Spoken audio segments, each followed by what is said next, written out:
Shri Krishna computer institute में आपका स्वागत है। यदि आप फाइल पे क्लिक करें तो इसमें फाइल से रिलेटेड बेसिक ऑप्शंस आपको मिल जाएंगे। इनमें सबसे पहले जो बेसिक ऑपरेशंस हैं उनकी जानकारी हम ले लेते हैं, जैसे सेव। आपके पास जो फाइल है अब उसे दोबारा प्रयोग करने के लिए अपने कंप्यूटर में सेव कर सकते हैं। सेव पे क्लिक कीजिए। जैसे आप सेव पे क्लिक करते हैं इसमें आपके पास एक बॉक्स ओपन हो जाता है जिसमें काफ़ी सारी जानकारी अवेलेबल है, जैसे कि आप अपनी फाइल इस वक्त कहाँ सेव कर रहे हैं। तो ये आपको जानकारी दे रहा है कि कहाँ फाइल आपकी सेव हो रही है पाथ वाइज। जो लेफ्ट पेन है आपका उसमें देखिए यहाँ पे आपकी ड्राइव्स की जानकारी है। डी पे डाटा रखना चाहेंगे या ई पे या सी पे। तो मान लीजिए मैं अपनी फाइल की जानकारी डी में एक पर्टिकुलर फोल्डर है कंप्यूटर एग्जाम्पल्स के नाम से, उसमें एक्सेल एग्जाम्पल्स के नाम से फोल्डर है, उसमें रखना चाहता हूँ। और फाइल का नाम जो मैं देना चाहता हूँ वो दे सकता हूँ। फाइल नेम के बॉक्स में मैंने अपने फाइल का नाम दे दिया और जैसे ही मैं सेव पे क्लिक करता हूँ मेरी फाइल सेव हो जाती है। फाइल सेव होने के पास ये जो नाम है मेरे पास ऊपर इस तरफ दिखाई देता है कि ये मेरी फाइल सेव हो गई है। इसी तरह से मैं सेव एज कर सकता हूँ, इसी फाइल को किसी दूसरे नाम से सेव कर सकता हूँ। एक तरह से आप ये कह सकते हैं कि डुप्लीकेट कॉपी बना सकता हूँ। सेव एज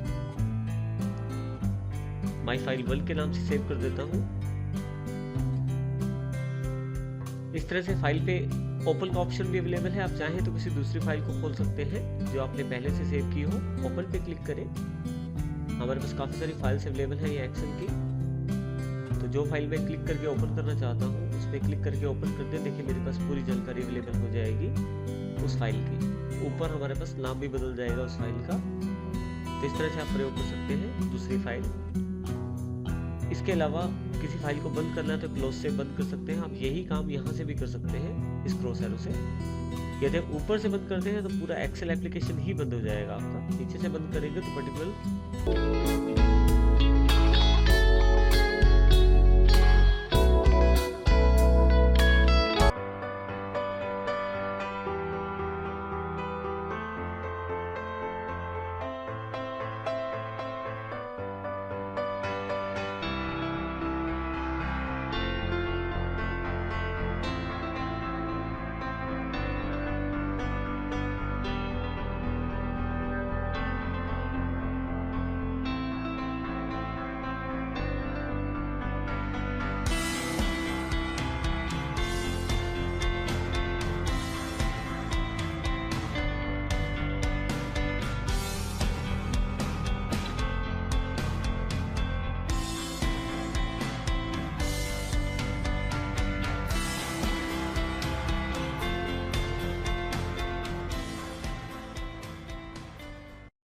वर्कबुक जो आपकी फाइल है वो बंद होगी केवल। रीसेट इन्फो में आपके पास जानकारी दी गई है आपके बेसिक फाइल के बारे में। ये फाइल किसने बनाई, कब बनाई, ये साइज दिया गया है फाइल का, कब मॉडिफाई किया इसको, प्रिंटेड हुई है या नहीं, इस तरह से जानकारी। और इसके अलावा इसमें काफ़ी सारे ऑप्शंस भी हैं जो protect workbook, check for issues, manage versions, इस तरह की जानकारी भी यहाँ अवेलेबल है। रिसेंट में हमारे पास मैंने थोड़ी देर पहले या कुछ समय पहले जो फाइलें खोली हैं उनकी जानकारी यहाँ अवेलेबल है। और ये सभी रिसेंट वर्क बुक्स हैं जो मेरे पास खुली है अभी थोड़ी देर पहले। इसी तरह से जिन जगह मैंने अपना जो बुक सेव किया है उनकी जानकारी भी रिसेंट प्लेसेस में अवेलेबल है। नेक्स्ट टैब न्यू है। न्यू पे क्लिक करते ही मेरे पास यहाँ पे नेक्स्ट ऑप्शन न्यू है। न्यू पे क्लिक करते ही मेरे पास काफ़ी सारे ऑप्शन अवेलेबल हो जाएंगे। इसमें कुछ टेम्पलेट्स अवेलेबल हैं जिनको मैं प्रयोग कर सकता हूँ।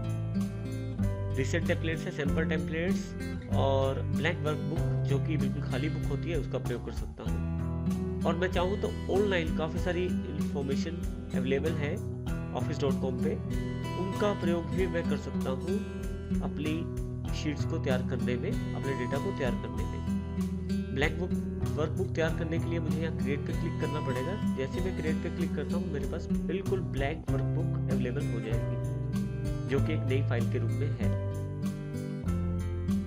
आप चाहें तो इस फाइल को प्रिंट भी कर सकते हैं। प्रिंट पे जैसे ही आप क्लिक करते हैं यहाँ काफ़ी सारे ऑप्शंस अवेलेबल हैं। क्योंकि मेरी फाइल बिल्कुल खाली है तो यहाँ मैसेज दिया गया है Microsoft Excel didn't find anything to print.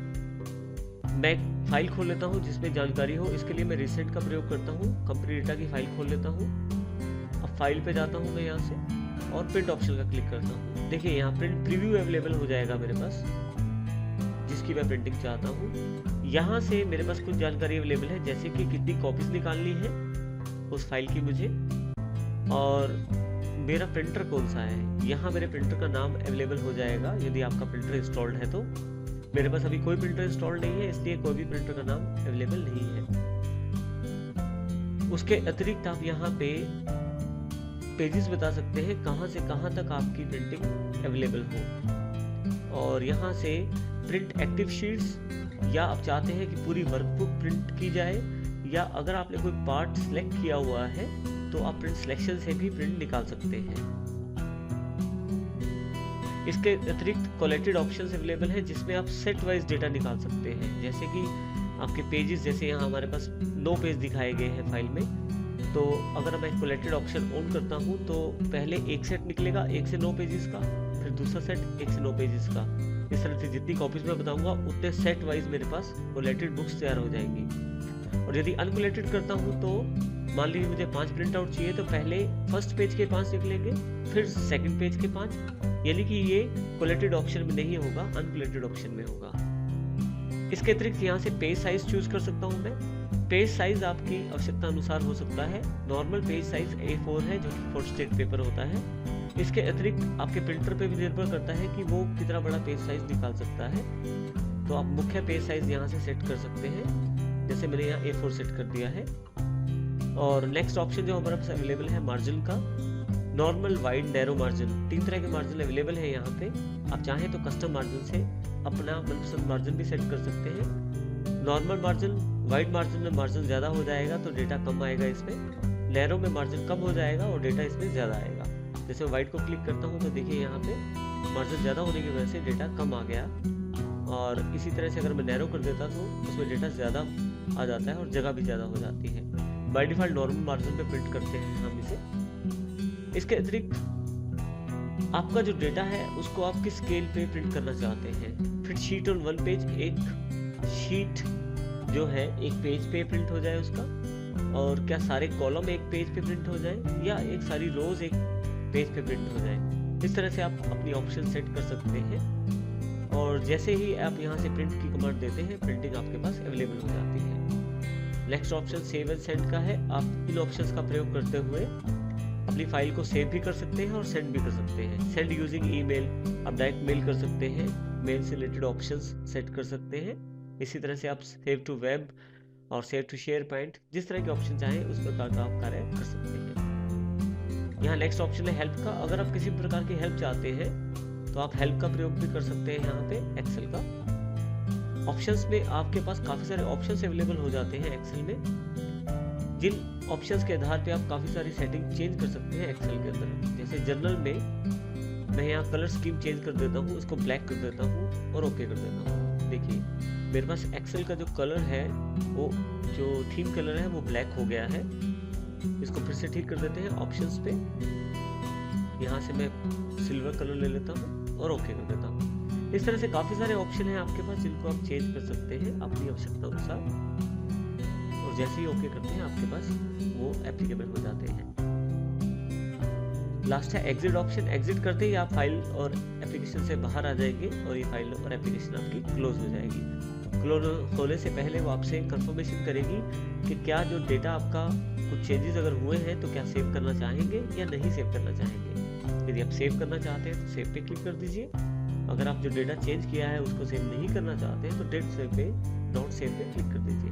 Cancel से सेम पोजीशन बनी रहेगी, आप कुछ भी चेंजेस नहीं कर पाएंगे। इस प्रकार से आप फाइल टैब का प्रयोग कर सकते हैं।